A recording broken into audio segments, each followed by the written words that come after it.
हिंदुस्तान का मैच हो रहा था गद्दाफी स्टेडियम में 26 साल पहले। हिंदुस्तान का batsman, opening batsman Srikanth out होता है, अंपायर आउट दे देता है,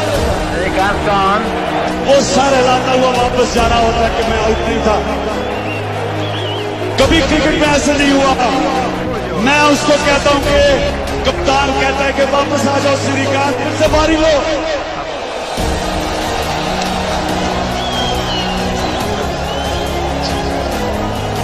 मैं श्रीकांत को वापस बताता हूं कि तुम कहते हो आउट, तो फिर से बारी लो।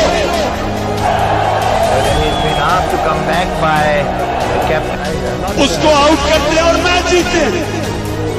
आज मैं पख्तूनख्वा में जो भी कहता है कि इलेक्शन में धांधली हुई, मैं कहता हूं वापस आ जाओ फिर से।